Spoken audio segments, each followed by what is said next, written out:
యెషయా గ్రంథం 41వ అధ్యాయం. ద్వీపములారా నా ఎదుట మౌనముగా నుండుడి, జనములారా నూతన బలం పొందుడి.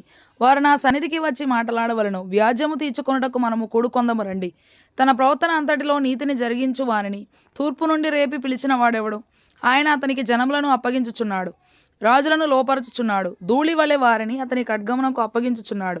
ఎగిరిపోవు పొట్టు వలె అతని వింటికి వారిని అప్పగించుచున్నాడు. అతడు వారిని తరుముచున్నాడు. తాను ఇంతకు ముందు వెళ్ళని త్రోవనే సురక్షితముగా దాటిపోవచ్చున్నాడు. ఎవడు దీనిని ఆలోచించి జరిగించెను? ఆది నుండి మానవ వంశములను పిలిచిన వాడనైన యెహోవానగు నేనే. నేను మొదటివాడను, కడవరి వారితోనూ ఉండువాడను.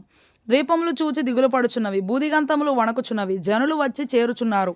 వారు ఒకనికొకడు సహాయము చేసుకొందురు. ధైర్యము వహించుమని ఒకనితో ఒకడు చెప్పుకొందురు. అతుకుటను గూర్చి అది బాగుగా ఉన్నదని చెప్పి శిల్పి కంసాలిని ప్రోత్సాహపరచును. సుత్తెతో నునుపు చేయువాడు దాగలి మీద కొట్టువారిని ప్రోత్సాహపరచును. విగ్రహము కదలకుండా పనివాడు మేకులతో దాన్ని బిగించును. నా సేవకుడైన ఇశ్రాయేలు, నేను ఏర్పరచుకొనిన యాకోబు, నా స్నేహితుడైన అబ్రహాము సంతానమా, బూదిగంతముల నుండి నేను పట్టుకొని దాని కొనల నుండి పిలుచుకొనిన వాడా, నీవు నా దాసుడవనియు నేను నిన్ను ఉపేక్షింపక ఏర్పరచుకొంటిననియు నేను నీతో చెప్పి ఉన్నాను. నీకు తోడై ఉన్నాను. భయపడకము, నేను నీ దేవుడనై ఉన్నాను. దిగులు పడకము, నేను నిన్ను బలపరతును. నీకు సహాయము చేయువాడును నేనే. నీతి అను నా దక్షిణహస్తముతో నిన్ను ఆదుకొందును. నీ మీద కోపపడిన వారందరూ సిగ్గుపడి విస్మయము ముందెదురు. నీతో వాదించువారు మాయమై నశించిపోవుదురు. నీతో కలహించు వారిని నీవు వెతకుదువు గాని వారిని కనుగొనలేకపోదువు. నీతో యుద్ధము చేయువారు మాయమైపోవుదురు, అభావులగుదురు. నీ దేవుడనైన యెహోవానగు నేను భయపడకము, నేను నీకు సహాయము చేసేదనని చెప్పుచు నీ కుడి చేతిని పట్టుకొనుచున్నాను. పురుగు వంటి యాకోబు, స్వల్ప జనమగు ఇశ్రాయేలు, భయపడకుడి, నేను నీకు సహాయము చేయుచున్నాను అని యెహోవా సెలవిచ్చుచున్నాడు. నీ విమోచకుడు ఇశ్రాయేలు పరిశుద్ధ దేవుడే. కక్కులు పెట్టబడి పదును గల క్రొత్తదైన నురిపిడి మ్రానుగా నిన్ను నియమించి ఉన్నాను.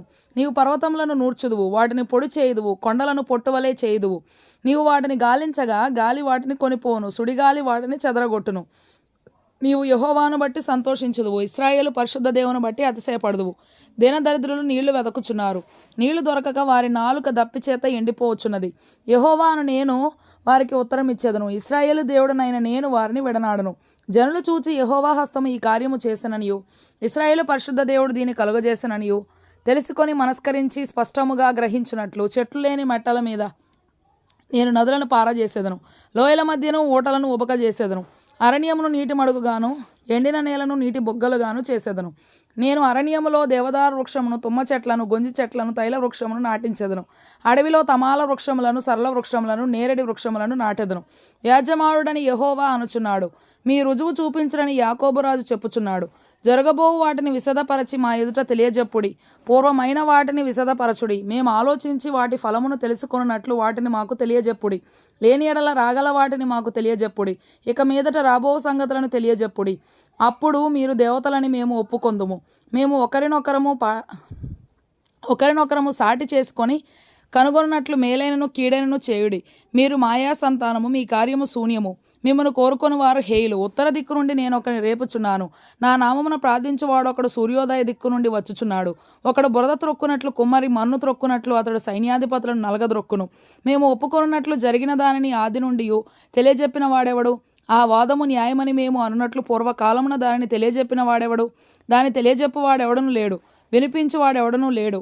మీ మాటలు వినువాడెవడనూ లేడు. ఆలకించుడి, అవియే అని మొదట సీయోనుతో చెప్పిన వాడను నేనే. యెరూషలేమునకు వర్తమానం ప్రకటింపునొకరిని నేనే పంపితిని. నేను చూడగా ఎవడనూ లేకపోయెను. నేను వారిని ప్రశ్న వేయగా ప్రత్యుత్తరం ఇయ్యగల ఆలోచనకర్త ఎవడనూ లేకపోయెను. వారందరూ మాయా స్వరూపులు, వారి క్రియలు మాయ, వారి పోత విగ్రహములు శూన్యములు, అవి వట్టి గాలి అయి ఉన్నవి.